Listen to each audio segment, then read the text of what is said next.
¿Qué tal? Buenos días, buenas tardes, buenas noches, depende de dónde nos estén viendo. Muchísimas gracias a los que se van sumando. Es verdaderamente un honor y un placer poder proponer esta instancia de encuentro, de conversación, de diálogo, para pensar y repensar la educación de estos tiempos, especialmente en Latinoamérica, a partir de la experiencia de nuestro invitado a quien ya estaremos presentando.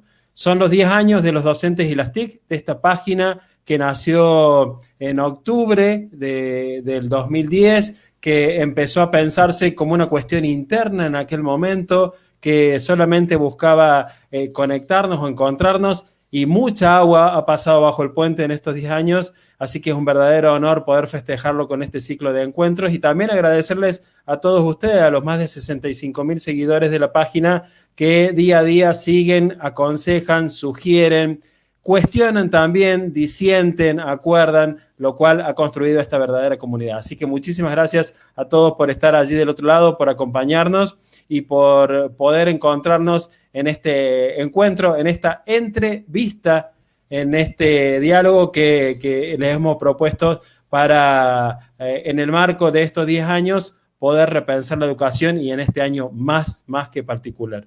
Y particularmente hoy estamos con Agustín Porres, de Fundación Barqui, tiene toda una formación, una experiencia en gestión, en políticas públicas, en políticas educativas, viene del ámbito de la filosofía y con él vamos a estar conversando y a quien ya estamos poniendo en pantalla como para poder encontrarnos. Agustín, ¿qué tal? Un verdadero gusto. Muchísimas gracias por hacerte un espacio en tu agenda apretada y muy rica, sin duda. Gracias por encontrarnos, por aceptar esta propuesta de los docentes y las TIC y un verdadero placer poder conversar en este tiempo. Te pido que habilites el micrófono, Agustín, perdón. Ahí está, Pedro. Ahí está. Muchas gracias a vos por la invitación, por generar este espacio. Un gusto encontrarnos por tercera vez en vivo, después de haber acompañado a Caro y a May. La verdad que es un lindo espacio de encuentro, de reflexión, y ojalá nos genere algunas preguntas para seguir pensando esto que estamos viviendo. Sin duda, sin duda. Muy acostumbrados, charlábamos antes de conectarnos en estas modalidades virtuales que también nos terminan enriqueciendo en cierta manera y nos permiten posibilidades que quizás en otro momento, de otra forma, no hubieran sido posibles o hubieran demorado mucho más tiempo. Sí, sin duda. Nosotros somos desde la Fundación, somos un equipo regional que trabajamos en varias provincias del país y no estamos acostumbrados a encontrarnos de manera virtual tan seguido como lo hacemos ahora y le estamos sacando provecho. Y antes lo hacíamos cada muy tanto, no era una costumbre habitual y la verdad que hoy lo disfrutamos, nos permite encontrarnos más, tener más encuentros distintos y hay que aprovecharlo. Digo, como todo, tiene una parte de crisis y de costo muy profundo, pero también es una oportunidad. A nosotros nos permite también estar conectados gracias desde Guatemala, de distintos países de Latinoamérica se están conectando y están siguiendo esta transmisión. Agustín, te voy a proponer que a partir de una presentación vayamos dialogando y tocando diferentes temas, obviamente con la libertad y la amplitud que podamos tener y nos va a servir como guía como para abordar algunos de los temas que vamos a ir charlando. Te propongo una primera imagen, no sé si se alcanza a ver ahí, en el medio. Sí. Un aula vacía con los bancos encima, como quizás quedaron el último día antes de esta pandemia. ¿Qué te genera ver un aula vacía y deshabitada en cierta manera? ¿Cuál fue tu sensación allá a principios de marzo y cuál es tu sensación ahora? Sí, primero esto que te trataba de decir antes, creo que hay como dos momentos que hay que entender de la pandemia, o que al menos a mí me llaman mucho la atención, que no son momentos en el tiempo, son como dos escenarios. Uno es la parte dolorosa que tiene la crisis y el golpe que esto genera, que no es menor, que aumenta la deserción escolar, que para muchos es más difícil acceder. Ese costo tenemos que trabajar para saldarlo, porque está ahí. Y por otro lado, la parte de oportunidad y el reconocimiento a los maestros que mantienen el aprendizaje, que mantienen el vínculo activo con los alumnos. Eh, el aprendizaje no se frenó en la pandemia, sin duda que se redujo, que cambió, pero no se frenó, gracias al esfuerzo de muchísimos docentes que nos demostraron a todos que el aprendizaje no sea solo en el aula y que hay otras formas de encontrarnos. Entonces, es una imagen que no es solo desolación, sino también habla de esta oportunidad y de este reinventarnos que todos tuvimos que afrontar de distintas maneras. Que las clases no dependían exclusivamente de mobiliario o de estructura, sino que en definitiva estaban en las personas. Lo que más se extraña quizás son los vínculos. Sí, sin duda que extrañamos encontrarnos y que la escuela sigue siendo el centro del aprendizaje y ojalá podamos volver al aula pronto. Pero el edificio no es lo que determina el aprendizaje, son los docentes, son los equipos de conducción y es el vínculo entre ellos y los alumnos. ¿Crees que el aula, así como la vemos en esa imagen, va a cambiar cuando se recupere la presencialidad? Yo creo que sin duda vamos a incorporar nuevas formas de aprender, de vincularnos y de trabajar. De vuelta, creo que el espacio de encuentro sigue siendo vital, con lo cual va a ser en un aula, pero capaz trabajando de manera distinta, trabajando más por proyectos de lo que lo hacíamos. Hay muchísimas escuelas que ya están acostumbradas al aprendizaje basado en proyectos, a trabajar distintas clases y otras que no. Creo que en todos algo de esta nueva etapa nos va a quedar que va a modificar y nos va a permitir un aula con más alcance. Sin duda. Pasamos a la siguiente y que tiene que ver con lo que venimos charlando. ¿En qué estamos hoy? ¿En qué ves que está la educación latinoamericana hoy después de medio año de aislamiento, después de reacomodos? ¿Estamos en lo mismo en lo que estábamos al principio en marzo? ¿En qué ves que estamos en educación? Y si pensás que es un camino que nos proyecta o que deberíamos cambiar. No, creo que el sistema educativo es muy resiliente y lo ha demostrado más que nunca en esta etapa. De la noche a la mañana no estábamos preparados para la pandemia y los anuncios de que se cerraban las clases fueron un domingo, un jueves, un martes y al otro día dejamos de ir a clase. No fue que, en un mes dejamos de ir a clase y tenemos tiempo para organizarnos, para formarnos, para organizarnos. Fue de la noche a la mañana. Entonces todo fue un proceso que se dio en simultáneo y creo que pasamos por distintos momentos de más desesperación, de cansancio, de vínculos más establecidos, de lograr cierta estabilidad y de repente también cansarnos de todo eso virtual y cansarnos de estos encuentros por Zoom y tener que renovar las estrategias. Te diría que creo que pasamos por todos esos estadios y también algo a considerar que cada uno vivió esta etapa de una manera distinta. Más que hablar de sistemas, para mí tenemos que hablar de las personas que hacen el sistema y cada uno lo vivió de una manera distinta. Algunos lo vivió con más miedo, otro con más relajo, otro preocupación por sí mismo, por otro. Entonces creo que hay que ser muy respetuosos de que cuando volvamos, cada uno va a vivir una experiencia distinta. No hay una experiencia pandémica, me parece.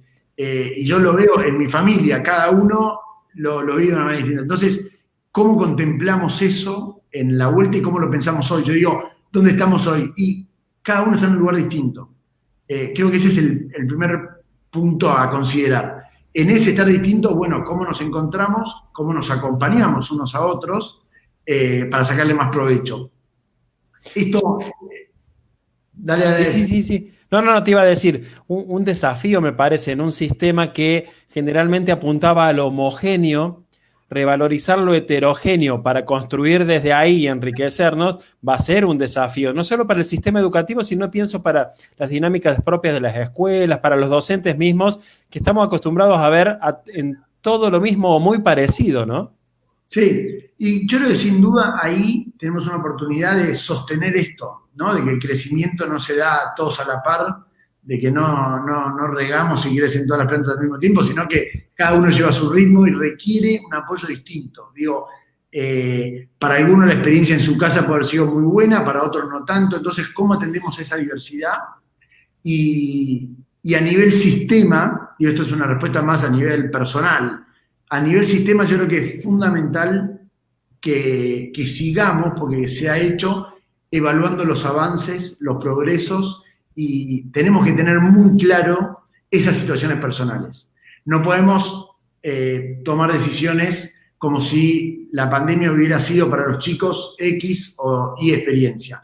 Tenemos que contemplar que para todos fue distinta, que algunos aprendieron más que otros, que algunos aprendieron o crecieron en habilidades distintas a los demás. Entonces, lo primero que para mí es muy prioritario es saber dónde estamos. Digo, hablamos de evaluación, alguna vez ya lo charlamos esto, de la evaluación para el aprendizaje. Tenemos que evaluar dónde estamos parados para en base a eso tomar decisiones futuras, de dónde hay que acompañar más, qué baches, por decirlo de alguna manera, hay que cubrir de esta etapa y sobre cuáles son los puntos fuertes desde los cuales nos tenemos que apoyar. Digo, el uso de la tecnología, que tanto hemos discutido los últimos 20 años o más. Hoy ya lo vamos a hablar de una manera distinta y capaz es uno de los puntos en los que nos tenemos que apoyar para esta individualización o personalización del aprendizaje que es tan necesaria. ¿Cómo ves en ese marco la cuestión de lo emocional? Porque, como decías, la pandemia no es borrón y cuenta nueva y volvemos a lo habitual. También ha sido heterogéneo el impacto en lo emocional en los chicos y en los docentes por el encierro, por el aislamiento, por la falta de contacto, por el romper vínculos, el romper procesos y demás. Lo vincular y lo emocional, ¿crees que va a ser fundamental de abordarse? Sí, totalmente. Yo creo que ya era antes. Y que los grandes docentes lo trabajan, lo tienen muy presente, no es algo desconocido, novedoso, capaz en la conversación macro de la educación sí, pero en el aula nadie desatendía, o en líneas generales no se desatiende eso, porque uno acompaña a un chico que está creciendo y que crece con sus emociones, con sus experiencias, y de eso se trata de aprender. Entonces me parece que capaz agrega un ítem al debate, a la agenda, pero ya estaba. Mi resumen de la pandemia es que esto transparentó o evidenció un montón de cosas que ya pasaban. La inequidad que ya sufríamos, la modalidad de aprender que teníamos. Creo que todo es más claro, pero es lo que ya estaba, ¿no? Digo, es el sistema que generamos juntos. Está bien, está clarísimo. Agustín, me meto en tu formación y en tu experiencia. Tomé esa frase, pido disculpas si desde tu ámbito no es correcta, pero me parece que tiene que ver con la educación o con cómo abordar la educación. Solo sé que no sé nada. Y en tu formación se mezcló la filosofía, los emprendimientos, políticas educativas, asesoramientos. ¿Cómo influye todo eso en esta mirada de la educación y qué se puede proyectar a partir de ahí? ¿Cómo organizar toda esta proyección y desde tu función fundamentalmente en la fundación?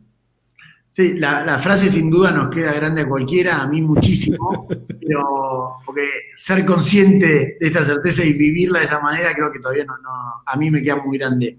Pero sí, yo estoy convencido que la transformación educativa que queremos o la renovación de la educación para estar 10 pasos adelante de donde estamos hoy, creo que es una tarea de todos. Es una tarea que no se resuelve solo en la escuela, no la resuelven solo los ministerios de educación, la resuelve la sociedad en general si tomamos una decisión de ir hacia adelante y de priorizar la educación. Y por eso creo que esa tarea de todos hay que convocar a otras miradas y a nuevas voces. Yo de verdad estudié filosofía, estudié política pública, política educativa, pero más allá de mi formación siempre trato de, en los equipos de trabajo en los que formo parte, siempre vinculados a la educación, de traer otras miradas y otros sectores que capaz no fueron siempre activos en el mundo educativo, pero me parece crucial. Y en esta interacción generar más diálogo. Yo hoy estoy feliz de formar parte de un equipo que tiene gente con formación muy diversa, que viene de trabajar en sectores muy diversos, de escuela rural, de escuela urbana, de escuela primaria, de escuela secundaria, de empresas del sector privado, de gobierno. Todas esas miradas si nos concentramos y trabajamos juntos, vamos a dar un salto. No podemos relegar tal desafío solo en quienes están adentro de la escuela. Creo que tenemos que ir a acompañar esa tarea. Cambia la perspectiva también porque nos hace ver que en realidad todos tenemos un aporte y un granito de arena que dar en esta misma construcción. A veces hay posturas en las que o solamente recibir o estar solamente desde un lado, pero en este caso uno va viendo que tenemos el momento inédito de ser protagonistas.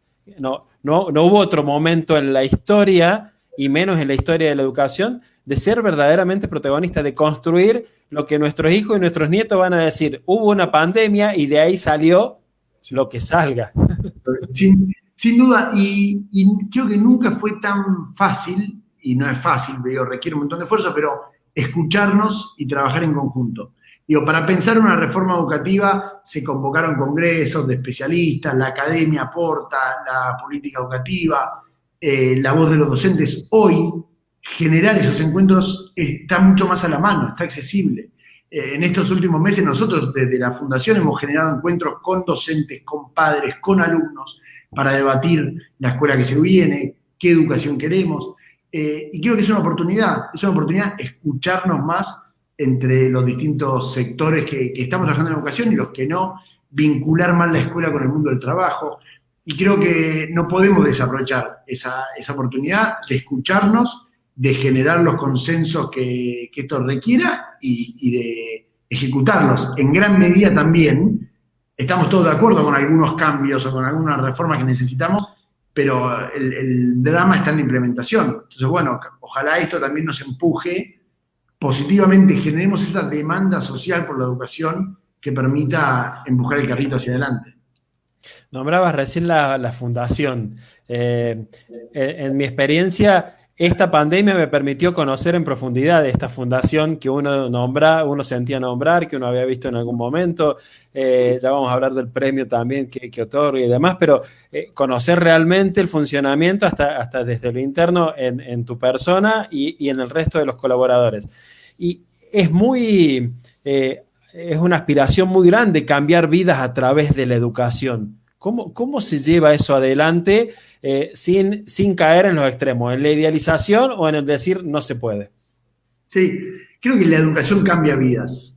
Yo de eso no tengo duda, nos cambió la vida cada uno de nosotros, somos fruto de la educación que recibimos. Lo que nosotros buscamos es un aporte. Nosotros no somos los que vamos a ir a cambiar vidas, pero sí vamos a ayudar a quienes están sobre todo enfrente al aula, trabajando con los chicos directamente para cambiar vidas. En ese sentido creo que la certeza está en que la educación de verdad transforma, entonces tenemos que apostar más a eso.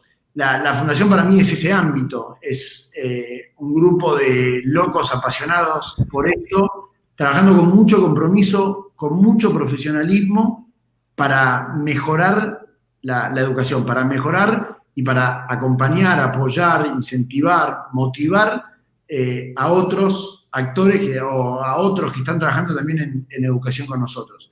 Generar más estos equipos o generar más vínculos de quienes estamos trabajando en el área educativa para potenciar lo que hacemos. Tenemos mucho para aprender de otros, tenemos mucho para aprender en esto de conectarnos con distintas escuelas, con distintas modalidades, y eso es lo que buscamos hacer. ¿Se te viene algún caso, algún ejemplo durante esta pandemia en la que hayas evidenciado eso nuevamente? En lo presencial, sin duda, en la visita a algunas escuelas, algunas instituciones, en el trabajo con docentes. Durante esta pandemia, ¿tuviste esa certeza en alguna acción puntual? Sin ir más lejos, el lunes celebramos al general San Martín, uno de los padres de la patria. Y a través de Experiencia Atenea y de Comunidad Atenea, que es este espacio que generamos colaborativo de aprendizaje para docentes, que queremos que sea un lugar de encuentro, una red social para docentes, donde nos encontremos a compartir innovación, a compartir herramientas, a compartir preocupaciones, ¿no? Donde de verdad haya un encuentro. A través de esta plataforma y de los encuentros que generamos, una docente salteña se contactó con docentes de otros países que estaban formando parte de los mismos programas y recreó el recorrido que hizo San Martín para liberar a Argentina, Chile y Perú. Y el acto del 17 de agosto fue un encuentro virtual donde estaban presentes todas las escuelas que representaban este recorrido de San Martín y representado por sus alumnos. Digo, yo no me acuerdo en mi infancia haber tenido una experiencia de ese tipo y de que sea tan simple, que no sea un congreso que nos lleva 2 años organizar y un viaje, sino un encuentro y poder recrear. Digo, me imagino cualquiera de los chicos que participó del acto, cómo le queda grabado el recorrido que hizo San Martín, lo que significó para cada uno de los países eso. Y esto de vuelta es aprovechar las herramientas que tenemos hoy, nuevas, y encontrarnos, escuchar al otro, contactar, compartir iniciativas, de que también un poco de coraje, le voy a escribir a una docente de otro país a ver si se suma, confiar en que se va a sumar, en que va a hacer algo que, digo, uno también corre los riesgos de exponer a sus alumnos, y bueno, hay un voto de confianza. Todo eso lo generó este contexto, y yo estoy orgulloso, veía el acto del lunes y realmente era para emocionarse. Una verdadera emoción, tal cual, y la posibilidad de verlo o de sentirlo en la voz y en la piel del lugar, de los que viven ahí, de los que están, no hablar en nombre de alguien, sino que él mismo habla en su nombre, hacer viva la historia también, en cierta manera, fue, ¿no? Sí. Y destacar el esfuerzo que significó en aquel momento y ahora traerlo de nuevo. Excelente. Muy bueno. Y en ese contexto de la fundación aparece el Global Teacher Prize. Todos merecen un gran maestro, dice por ahí la fundamentación de este premio, un premio internacional que se otorga desde hace 5 o 6 años, si no me equivoco, y que busca a los mejores maestros del mundo. Y que por suerte de Latinoamérica hay muchos maestros cada vez más comprometidos y reconocidos a través de este premio. ¿Qué es este premio? ¿Qué busca? ¿Y cuál es el balance que hacen en todo este tiempo de estar premiando, algunos le dicen el Nobel de la Educación, al mejor maestro del mundo? Sí, el principal objetivo, el premio es una locura, ¿no? Uno cuando cuenta el premio y cuando cuenta de qué se trata, la gente abre los ojos y tiene cierta sorpresa, ¿no? ¿Por qué le van a dar $1 millón a un maestro? Y tiene una cuota de locura que creo que es sana y creo que este llamar la atención es muy positivo porque el objetivo del premio no está en encontrar al mejor del mundo, sino está en celebrar el trabajo de todos los docentes del mundo. Y esto es lo que motiva el premio y es su mejor y su más noble objetivo, que es celebrar la profesión de todos los docentes en el mundo. Nosotros contamos la noche que este maestro o maestra gana el premio, sale en más de 300 diarios en todo el mundo. En Argentina lo hemos visto, tapa de los diarios. Ese reconocimiento a un maestro es un reconocimiento a todos los maestros. Lamentablemente no es habitual que los grandes maestros salgan en la tapa del diario, que sean noticias, nos cuesta generar noticias positivas de la educación. Digo, capaz es tapa un problema de infraestructura, que se cayó un techo en una escuela, o la paritaria que en Argentina tenemos en febrero de todos los años, eso es tapa y no las historias que transforman. El premio ha generado eso, ha logrado ser una buena noticia del mundo de la educación. Y lo que queremos es llevar un mensaje positivo, decimos, a la cena familiar, que mientras vean, mira, alguien se ganó este premio, nos genera una reflexión sobre los maestros, sobre lo que ellos hacen, sobre cómo merecen este reconocimiento. Yo acá te decía al principio que ojalá de esta charla que tenemos nos quede alguna pregunta. Una pregunta que para mí es muy valiosa hacernos es, ¿quién fue un gran maestro para mí? ¿Quién fue el maestro que transformó mi vida en mi proceso y por qué? Y valorarlo, agradecerlo, los que podemos, los que lo tenemos cerca, este reconocimiento y que eso sea una valorización de la profesión docente. Hay un estudio de la Fundación que toma los exámenes internacionales, los estándares o los rankings educativos y compara el valor de los docentes en cada país, cómo están valorados, la valorización y los resultados educativos. Y lo que ve este estudio es que en países donde el docente es más valorado tienen mejores estándares, mejor rendimiento educativo. No es causal por la valorización, pero hay una relación ahí. Entonces, ¿cómo hacemos para que en nuestro país o para que en todos los países se valore más el trabajo de los docentes? Y el reconocimiento es global, el reconocimiento es el salarial, pero también es el de la sociedad, y también es el cuánto promovemos la carrera y cuánto profesionalismo le damos a esta vocación docente. Lo tenemos clarísimo que atrás de la profesión docente hay una vocación enorme, hay una actitud de servicio muy grande. Y también tenemos que valorar eso y profesionalizarlo, ¿no? De manera que podamos permanentemente mejorar el trabajo, las condiciones laborales de los docentes y su desempeño. El premio tiene todo esto detrás como objetivos, y después es muy gratificante las historias, el encuentro con estos maestros de todo el mundo. Aparecen historias que son conmovedoras, emocionantes, que muestran realmente el poder transformador de la educación, ¿no? Que lo confirman y lo hacen demasiado patente. Uh-huh.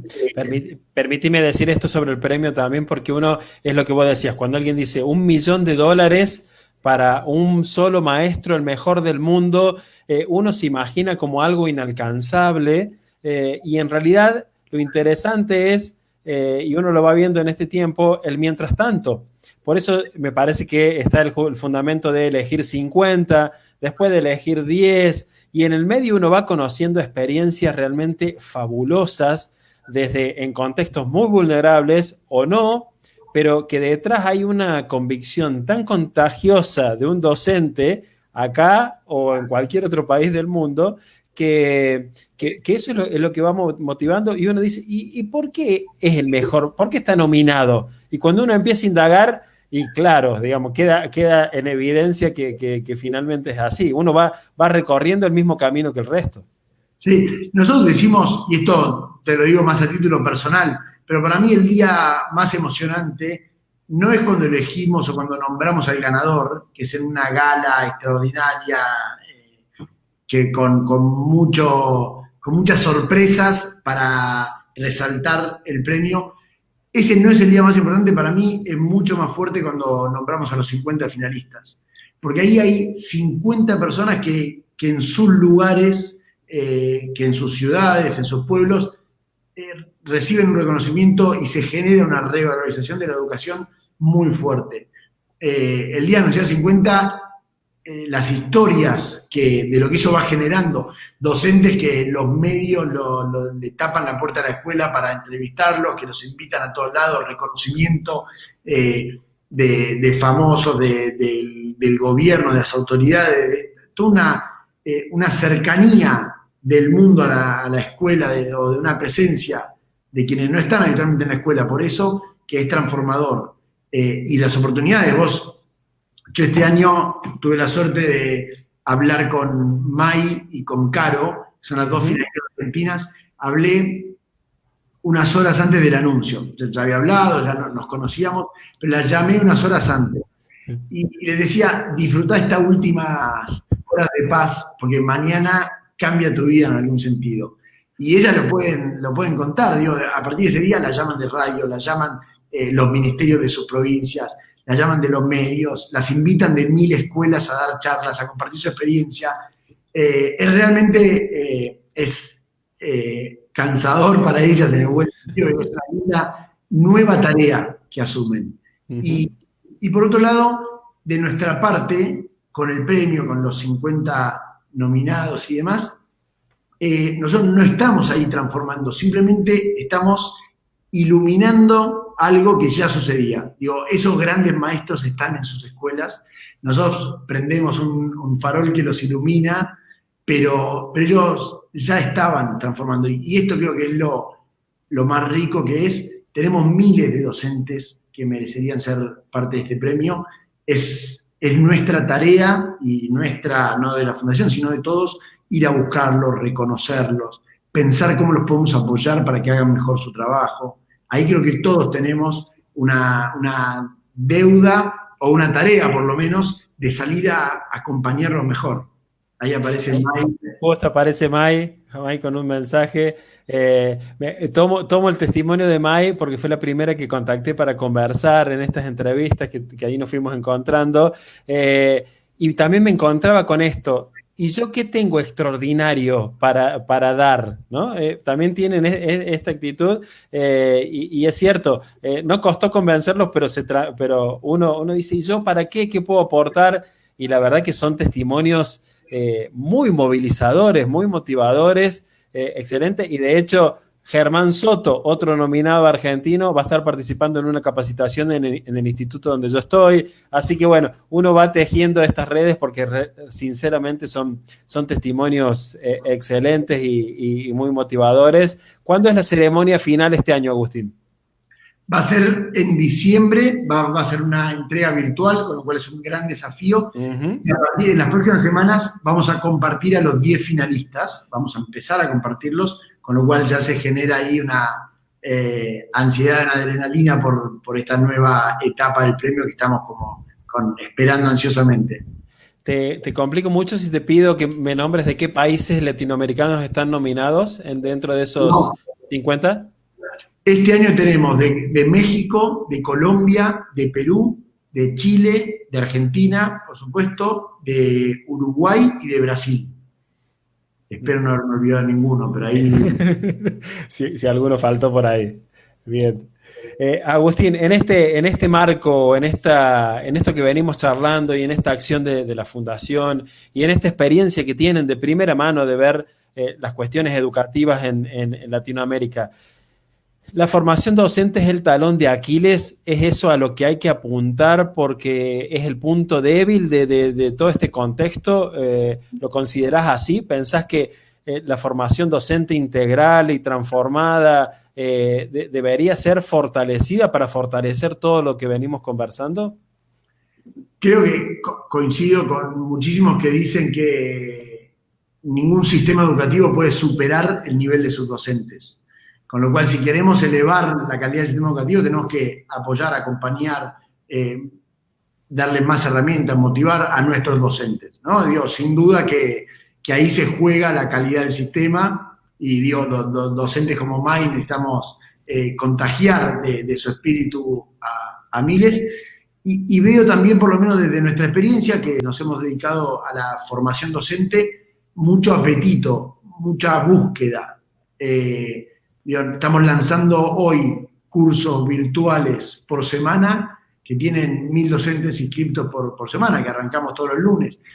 Hay una búsqueda permanente desde los docentes, te diría, de América Latina, del mundo. Con lo cual, creo que tenemos una tarea de fortalecer esa oferta, de mejorar las condiciones. Creo que ahí hay buenos debates para tener sobre la carrera docente.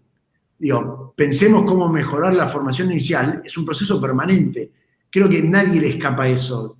Ninguna otra profesión, la ingeniería no es mi campo, pero supongo que la carrera de ingeniería hace 20 años es distinta a la que soy y será distinta en 5 años. Entonces, así como esas carreras se van innovando, se van mejorando, nosotros tenemos que, quienes estamos acá, mejorar las carreras de formación inicial y también conectar con la formación continua, que en la docencia es fundamental. Entonces, mejorar, desafiarnos para que eso cada día sea mejor y para generar oportunidades, ¿no?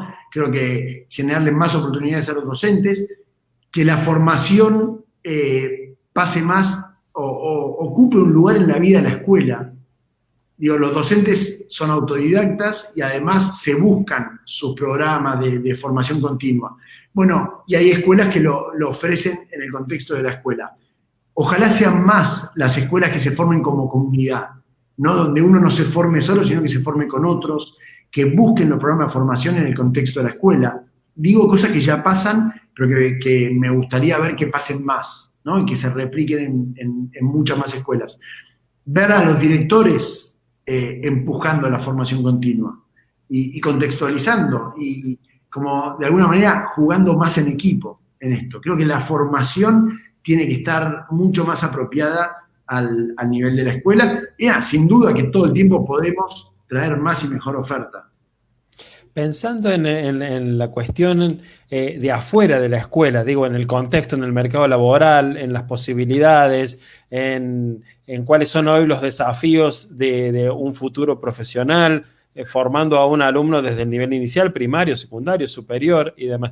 ¿A dónde apuntarías esta formación docente? ¿Cuál sería el elemento que sí o sí tiene que estar para que haya esto que se lee y se escucha agarrar un docente del siglo XXI? ¿No? ¿Qué elemento no puede faltar en esta formación docente? Qué buena pregunta. Me cuesta decir una de los componentes que uno tiene en la cabeza. Creo que tenemos que enfocarnos en el aprendizaje y poner el foco en los alumnos. Necesitamos una formación que sea cada día más práctica, ¿no? Es fundamental el marco teórico, pero hacer en una conjunción mucho más profunda con la práctica, porque uno tiene claro, primero, hay un indicador que a mí me llama la atención, que es que la mayor deserción de la profesión docente se da en los primeros años. Como docentes que en los primeros años de su tarea dejan la profesión. No pasa después de 10, 15 años, los datos dicen que es mucho menor. Con lo cual, quiere decir que esos primeros años son muy difíciles, son los más desafiantes.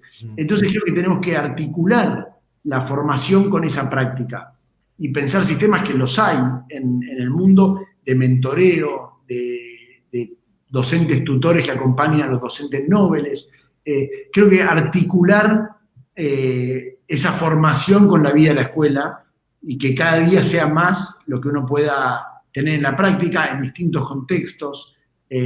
Trabajar para contextualizar es fundamental. Digo, uno se mueve de una escuela a la otra y cada escuela es un mundo. Entonces, la práctica en la formación tiene que tener, o tiene que darnos ese aprendizaje de que es distinto enseñar en cada contexto. Y bueno, ahí creo que tenemos un montón para aprender, para aprovechar.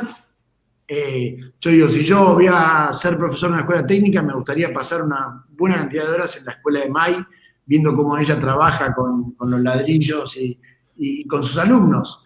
Y así poder tener la experiencia de realizar prácticas, mucho más prácticas en distintos contextos.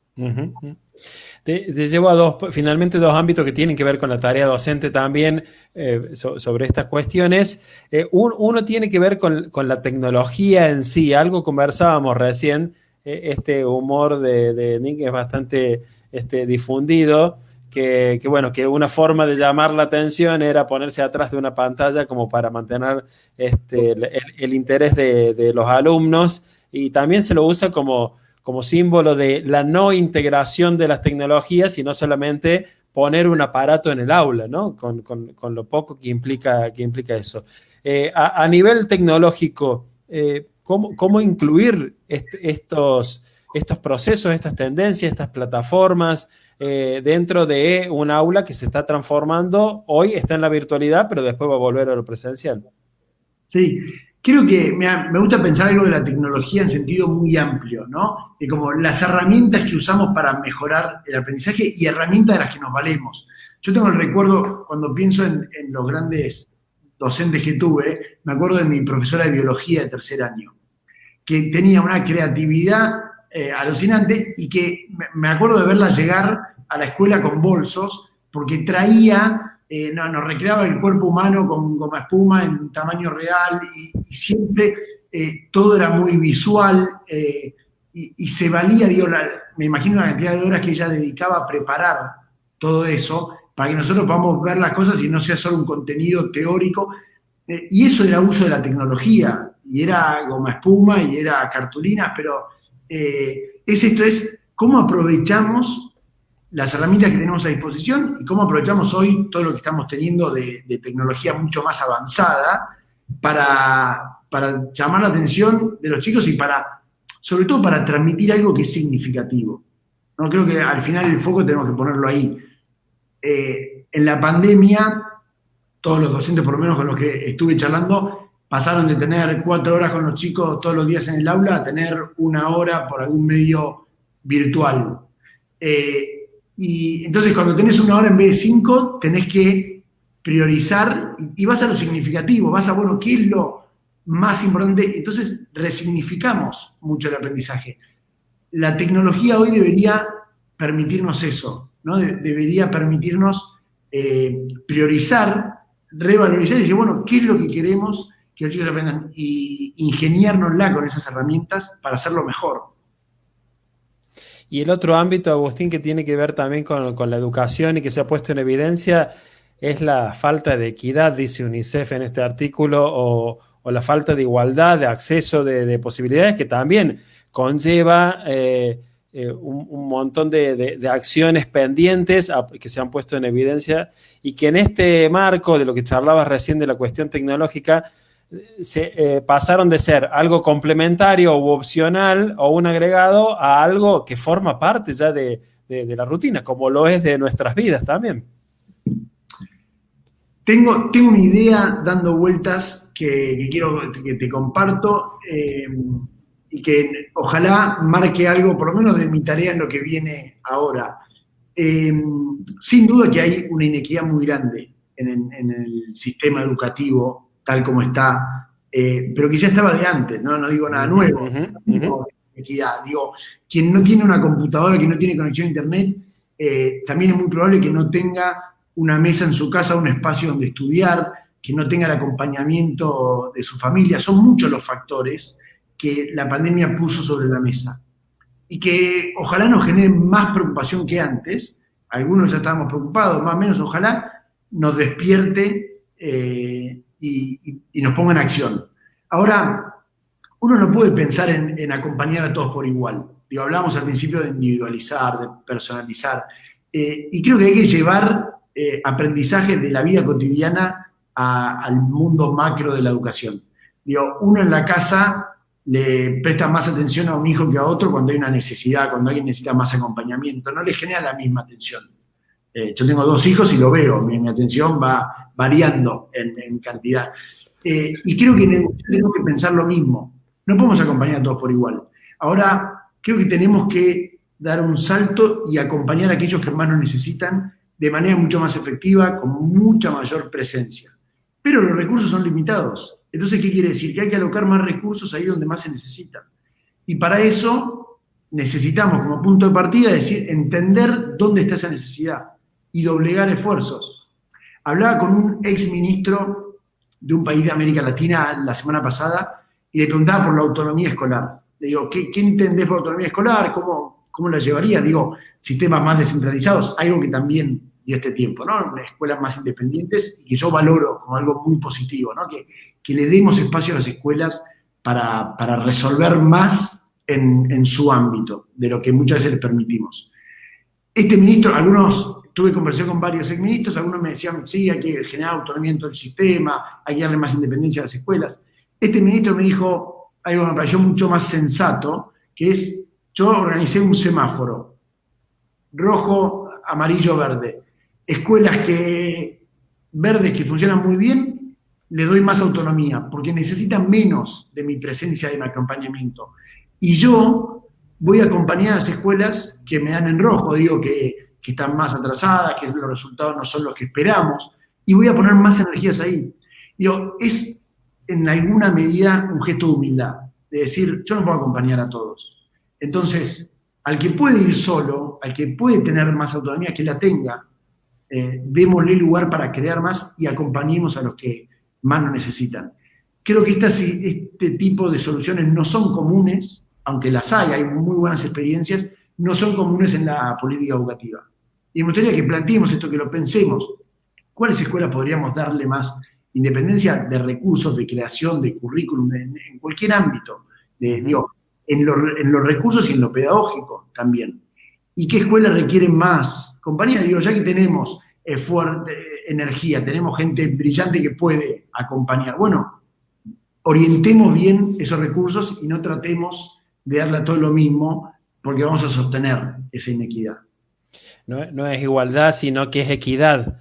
hay una imagen, se me viene a la mente, que hay una evaluación y están todos animales distintos y le dan la misma tarea para hacer, ¿sí? Si fuera a subirse al árbol, el mono lo podría hacer, pero el resto de los animales no. Bueno, me parece. Y es lo que, cuando hablabas, es lo que se hace en las aulas y en las escuelas también, ¿no? Ya está, en la base ya está esa dinámica de empezar a diferenciar, atender esto del diagnóstico de antes, que ahora tiene que ver con las capacidades de cada uno, con las necesidades. Me parece que está la base ahí y haría falta una visión macro también en esa misma línea. ¿Sí? Sí, sin duda. Creo que está. O sea, creo que cuando vamos al ámbito personal nos manejamos de esa forma.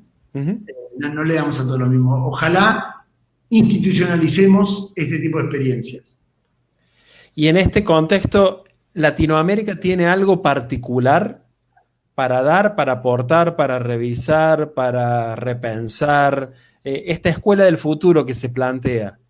¿Cómo, cuándo, dónde, qué? Si es posible o no es posible. Si es posible proponer la escuela del futuro latinoamericana o pensarlo en el contexto global. ¿Cómo pensar esto de la escuela del futuro en el contexto de nuestros países? Creo que América Latina tiene un privilegio que es que hablamos una misma lengua, a excepción de nuestros hermanos en Brasil, y tenemos una cultura muy similar. Nosotros en la Fundación trabajamos en programas de formación en liderazgo e innovación para directores. Y lo implementamos en varias provincias de la Argentina y iniciamos una experiencia en enero en Ecuador, en Manabí, trabajando con 50 rectores de instituciones educativas de allá. Y nos sorprendía como equipo ver que las conclusiones, que los desafíos, que la respuesta frente a algunos de los talleres eran muy parecidas. Que la diferencia que hay de Salta o de Jujuy a Ecuador es la misma distancia que hay de Salta a Mendoza. Y que tenemos una identidad común, además de una lengua común. Con lo cual, lo que veo para América Latina es una oportunidad de caminar juntos, una oportunidad de aprender unos de otros. Hubo muchos avances en educación en América Latina estos años, no solo en acceso a la educación, sino en calidad. Entonces creo que nos podemos enriquecer mucho de un sistema al otro. Yo miro con muy buenos ojos reformas de Perú, de Colombia, de Chile, que podríamos estar incorporando. Sin ir más lejos, Uruguay y todo su avance tecnológico. Entonces, ojalá podamos generar más vínculos que nos permitan enriquecernos los unos con los otros, porque están a tiro. Esto de que hablamos el mismo idioma, nos entendemos, tenemos que aprovecharlo más. Actuar como bloque y repensar desde las identidades, pero también mantener lo que tengamos en común. ¿Sí? Sin duda, sin duda. Agustín, bueno, estuvieron compartiendo los comentarios también, la gente va opinando, va aportando a esta disertación ya en los minutos finales. La verdad que es muy grato poder conversar y como siempre el tiempo se pasa volando. Y me gustaría, antes de una pregunta final, me gustaría que vayamos por dos ámbitos que tienen que ver con la fundación, pero también, esto debo ser muy sincero, tiene que ver con mi experiencia también la fundación en este tiempo.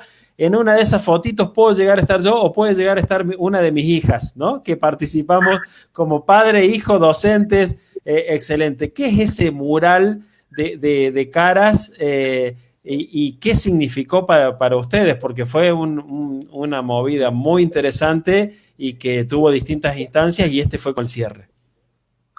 Es espectacular y te digo que hay muchas cosas de esa foto que me emocionan. Primero, eso es el fruto de un encuentro, pero un encuentro que sintetiza un montón de encuentros anteriores. Y voy sintético. Hay un trabajo de equipo muy grande detrás, de muchos miembros del equipo dedicando horas a pensar cómo sacarle jugo a un encuentro. No es fácil sumar a todos en un Zoom y que eso sea algo dinámico, interactivo, participativo, donde nos escuchemos, aprendamos. Entonces hay un montón de cabeza detrás para que esos encuentros den fruto y de convocar a los participantes. Esa foto resume un encuentro en el que hubo, como vos decías, padres, docentes, alumnos de toda América Latina. Entonces, un trabajo muy grande de generar encuentro y de generar un espacio de encuentro. que no es solo conectarnos a escuchar sino de yo hacer mi aporte y llevarme el aporte de otro. Y está sintetizado ahí. Y hay algo que para mí trascendió las barreras de Zoom, que una de las maestras finalistas al premio de este año, Doani, que es de Brasil, ella enseña lenguaje de señas.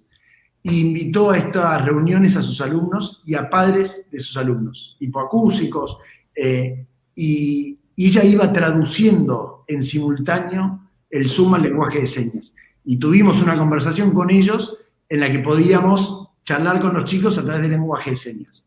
Digo, algo que nunca me hubiera imaginado en mi vida, poder escuchar y poder interactuar con alguien en Zoom, en Brasil y en Argentina, y poder compartir un mensaje. Diana, no es solo vernos la cara, es escucharnos y poder mirar juntos la escuela que queremos. Más inclusión que eso no me imagino. Digo, rompimos muchas barreras y es una de las 1000 oportunidades que tenemos hoy en día en estos encuentros. Digo, no podemos dejar a nadie afuera, no hay excusas para no incluir, para no escuchar, para no darle, prestar el micrófono a otros.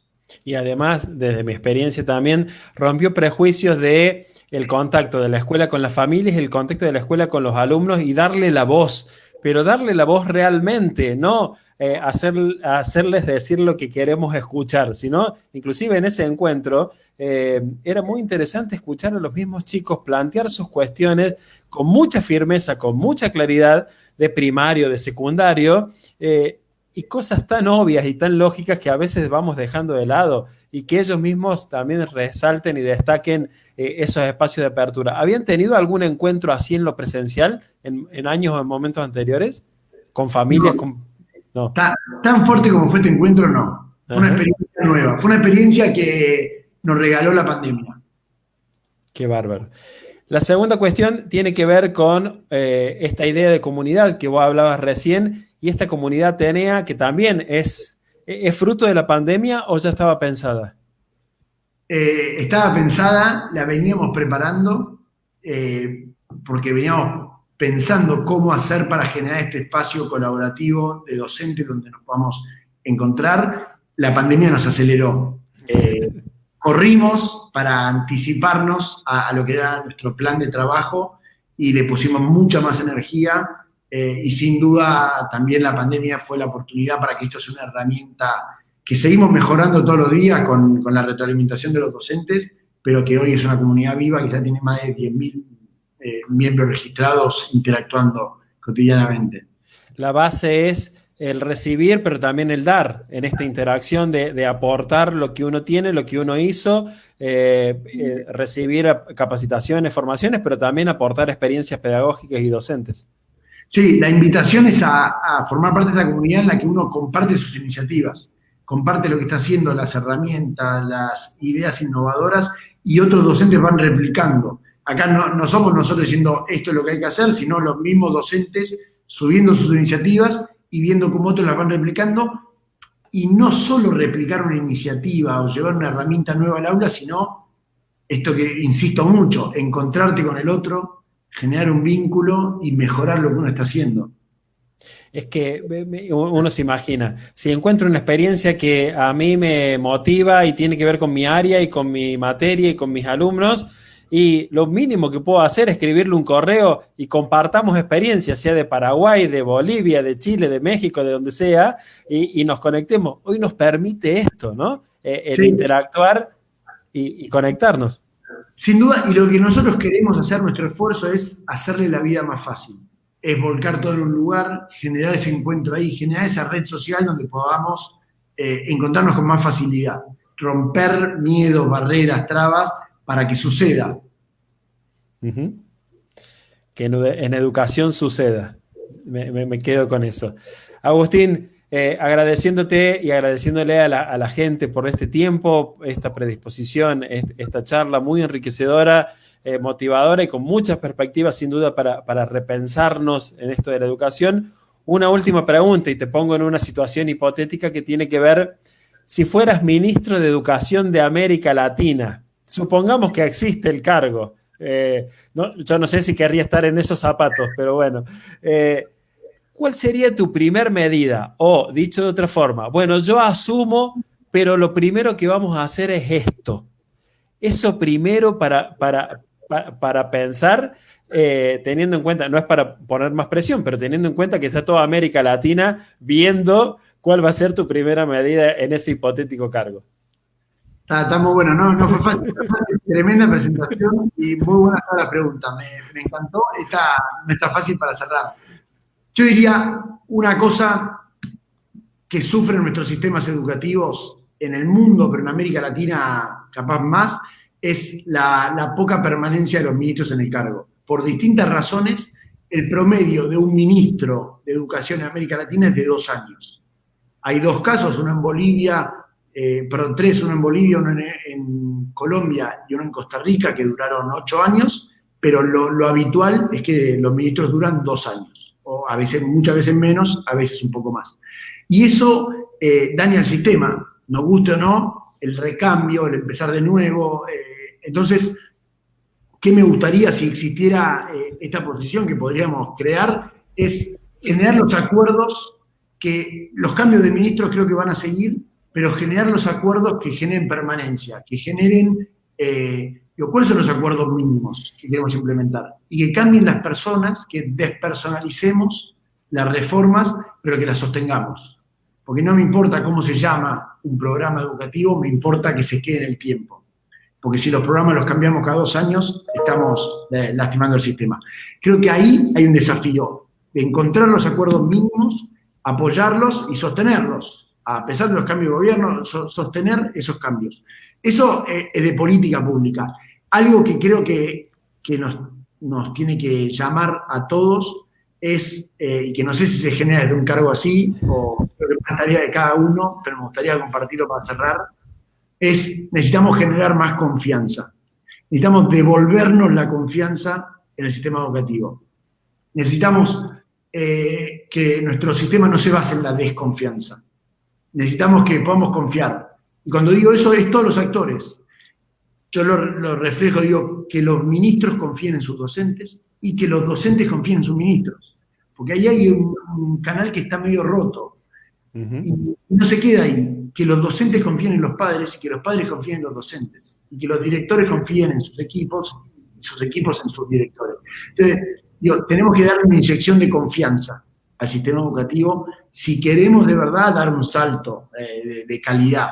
Tenemos que trabajar en equipo. Si seguimos trabajando de manera fragmentada, desconfiando, burocratizando nuestros sistemas, no tenemos destino. Si confiamos en el otro, nos permitimos ponernos al lado y mirar juntos hacia adelante. Creo que ahí está un desafío que nos toca a todos. Yo sin duda tengo que confiar más en quienes tengo cerca, con quienes trabajo, con quienes me vinculo, y eso nos afecta a todos. Y en la medida que lo hagamos, va a mejorar y va a dar un salto al desarrollo. Lineamientos consensuados, permanentes y con confianza, un sistema educativo ideal. Sí. A partir de ahí hay todo por construir, y construir de una manera muy, muy rica, muy, muy situada, pertinente, sin duda, sin duda. ¿Sí? Son las grandes bases de la... Bueno, yo te postulo para el cargo. No. Empecemos por confiar en todo lo que tenemos. Empecemos por confiar, tal cual. Y lo vamos a ir construyendo. Que pensaba, la paradoja de que fortalecer la confianza en un clima de incertidumbre, como es este tiempo, ¿no? Que quizás la incertidumbre nos motive mucho más a empezar a fortalecer la confianza en todo el sistema educativo y en cada una de las acciones que tenemos que llevar a cabo. Sin duda, sin duda. Sí. Ojalá sea un regalo esta etapa. Si pensamos en las situaciones límite, ¿no? Las grandes crisis, los momentos más duros que nos toca vivir, son momentos también, son oportunidades para volver a unirnos, ¿no? Para volver a trabajar juntos o para revalorizar eso. Así que ojalá nos quede. No va a ser algo que salga solo, hay que poner empeño, y creo que estamos con ganas de eso. Una frase que me acompañó en este tiempo, se me cruzó y la uso mucho, se le atribuye a Einstein, pero no sé si es Einstein: no pretendamos que las cosas cambien si siempre hacemos lo mismo. Bueno, tenemos el momento histórico ideal para ponerlo en práctica. Sin duda. Ahí estamos, de nuestro lado a disposición para eso. No yo solo, sino todo un equipo. que estamos en esta línea, a disposición tuya, de quienes nos acompañan hoy, para seguir renovando nuestro sistema educativo. Les agradecemos muchísimo a todos los que nos han acompañado en los distintos momentos de esta transmisión. Muchísimas gracias por querer pensar la educación. Muchas gracias por acompañarnos. Agustín, ha sido un verdadero placer, y en tu nombre, como siempre te digo, a todo el equipo de la Fundación, que he encontrado calidad profesional y calidez humana en cada uno de estos momentitos que hemos tenido y en cada una de las propuestas que me han apoyado en cada uno de estos momentos. Para mí es un gran honor y un gran placer. Me llevo muchas frases y motivaciones de este encuentro. A disposición los docentes y las TIC, y mi parte particular también para lo que necesiten. Felicitaciones a todos los nominados de Latinoamérica. Ojalá se quede el premio de este lado, vamos a cruzar los dedos, y muchísimas gracias por tu tiempo y por tu experiencia y por contarlo de esta manera tan cercana y tan precisa. Muchas gracias a vos por el espacio, me hiciste pensar un buen rato y eso esté muy bien, muy sano. Muy bien, muchísimas gracias a todos, y será seguramente hasta los próximos encuentros que tengamos desde los docentes de las TIC para celebrar estos 10 años juntos. Muchísimas gracias por acompañarnos. Agustín, un abrazo grande y hasta la próxima, seguramente otro encuentro.